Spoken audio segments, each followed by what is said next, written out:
Hello, guys, and welcome yet to another Canva episode. I want to make this a series on this YouTube channel. I'll be taking you through different aspects of Canva, and this is not a paid episode. I've not gotten to that point yet, maybe in the future, but I just want someone who is starting out and you are wondering what can I do. I highly recommend Canva. For me, my Canva, I've paid for Canva Pro because it's my main source of content creation. So today's episode, we're going to look at something a little bit different. I'll try and make it not technical. So if you're a trainer, you teach, you present, or share knowledge in any way, I feel like you'll resonate with this episode. I've titled it Canva for Educators and Profession. So Canva is not just for social media, because I know most of you just think Canva is for social media posts. For me, it's one of the most practical tools as an educator, as a professional, that I have been using to communicate my ideas clearly. If I've worked with you, if you've seen my content, you know clearly this is someone who has taken their time to come up with this particular presentation or this particular infographics or post.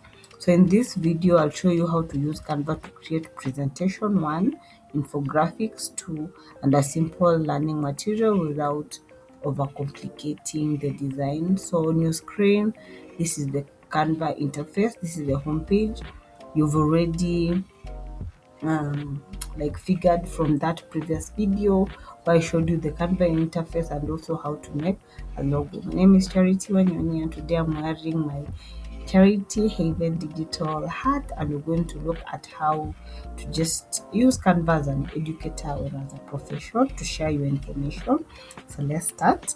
So the first section, you're going to look at Canva presentation that actually teach. So in my or on your screen as you watch me, I've already I have my pre-made things that I normally use: presentation, social media videos, sheet. These are things that, or sometimes I upload. These are things that I use on a regular. So we're going to start with presentation, and what I'll say is one of the most common mistakes we make is turning slides into document. I usually get so mad when I'm looking at someone's presentation and you've copy pasted your whole document to a slide. A slide is just supposed to help you um, voice your thoughts and not replace what you're saying. You're supposed to listen to you teach. So for me, I'll go to templates and I'm going to search presentation. Um, so it's going to give me a sample of different presentations that you can pick. For me, I usually start from scratch. You know, my perfectionism won't let me adapt someone else's templates, but they have a lot of templates you can adapt to. So for me, what I do is I keep my slides simple. I usually use my logo colors to custom make my presentation. I don't use a lot of shapes. I don't use a lot of photos because I don't want to distract you guys from what I'm actually saying. So I don't know what you guys. Let's look at this. This is a portfolio. You can see this is a portfolio. Someone has made it into a presentation. So like I said, for me, I like starting from scratch. So you can look at the different types of presentation and you can pick one and adapt it to suit you. So I had already opened a presentation. So here on the design, it also gives you different types of designs. Like I showed you, you can adapt. So for me, what I do is, I don't know if we can, let's pick this slide deck and see how it looks like. So I have adapted someone else's slide. So this person was talking about project brief deck. So this is the project. You can adapt it if you're coming up with a project or a presentation. So you can just replace the words, the pictures to suit what you want to present. So I will undo this. So for me, what I do, I already have my brand kit like I showed you. So if I want the heading, I'm going to use how to use Canva for educators and professional. So this will so this will be my title for the presentation, and then I will use subheading. I will write Charity Heaven digital. So this is what it will look like, and if you've attended any of my presentation, this is usually how my slide looks like. So I'm going to add another page and I will keep on adding things. I can go to element and see educators.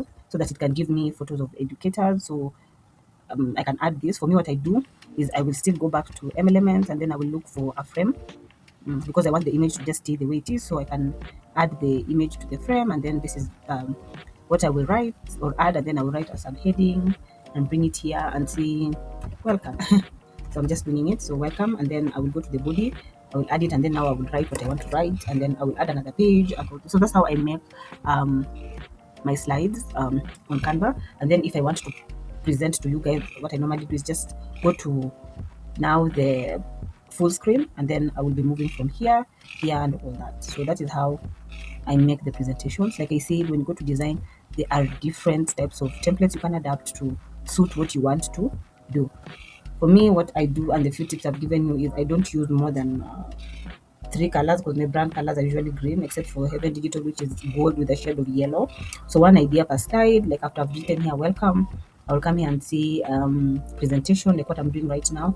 Heading, the heading is already telling me what the presentation is going to be, and then I've added visual to just help support what I am saying. So if someone reads your slide and doesn't need you to explain it, the slide is doing too much. That's why you don't copy paste the whole document to your slide. I think I will do another session. I will just talk about to come up with a good presentation. Yes, so I feel like that has covered how to come up with a presentation. That is how I use it. So we're going to go back to home page. I'm going to delete the presentation and go back to my designs. I can't show you because some of my clients' work are there. So we're going to look at how to create infographics for education. So I will still go back, go to the templates and write infographics, yes. So when I search for infographic, it's going to give me a lot. An infographic, guys, is used when you want to explain a concept quickly, especially for online education, but you don't want to see too much. So you can see the different types of infographics, and also this infographic. Let's pick this. I don't know if you guys are able to see. I don't know if I can zoom in. So this is an example of an infographic. So you can see it has a title on top, and then it has a section where you input what you want to do, and then icons to help explain what you want to say, and then there are really short explanations to help you. And then at the end here you have a CTA, a call to action that will be able to help you people to understand if they want to contact you. So this is how an infographic looks like. There are a lot. That's why I love Canva. It has a lot. And I feel like for me, why mine are unique, because if you pay for Canva Pro, you're able to get access to this premium templates that someone has designed, and then you can modify it.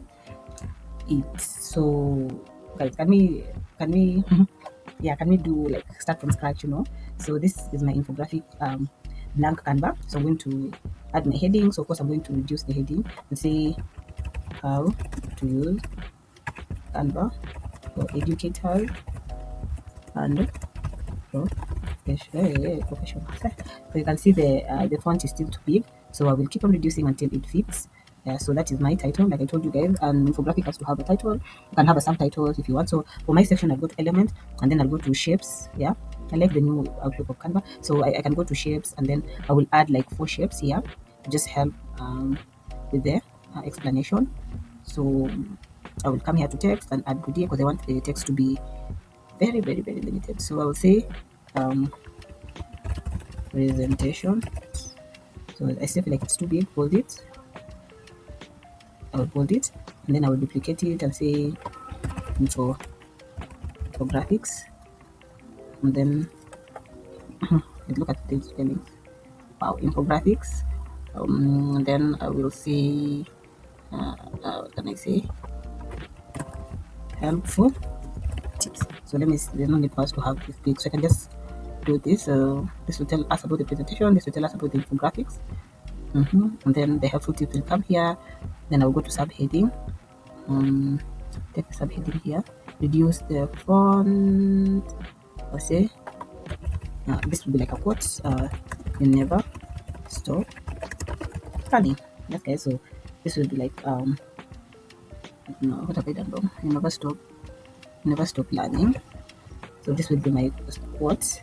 And then I will still come here and say follow follow me at charity then digital. Then I will give my number 507 81 29 8099. So then I will also share my email address charity8 at gmail.com.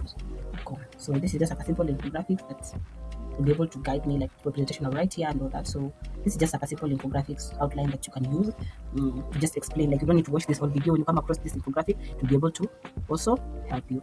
So I feel like I don't need to say more about infographics. I think each one of these I will just do a separate video for them. So the last section will be worksheets, PDFs, and learning resources.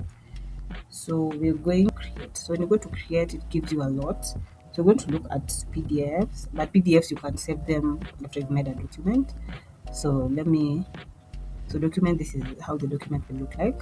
So we're going to look at the document size.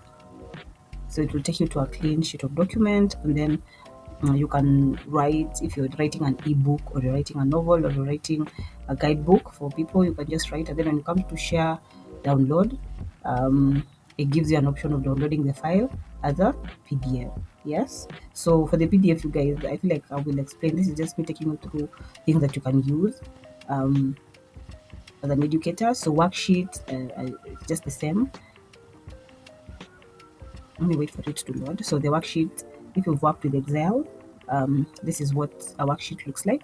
That's why I'm so keen with Canva, because it's very, very versatile and very, very wide, and they keep on updating and upgrading it. So you can come, let me pick this replace current page, guys. Let's see how this budget tracker looks like. So yeah, you can write all this. I know you can do this also on Excel, but for me, I'm so used to Canva, I don't know if I can be able to work with anything else. So it will help you track how your budget is. If you're coming up with an invoice to your business and everything, it will be able to help you with that.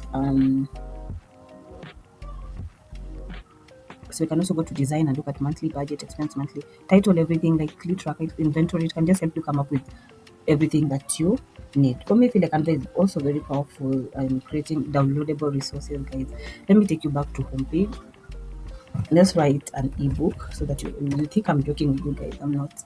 So let me look at the template when it comes to ebook. So you can see financial planner starter mindset from the need. Let's see this.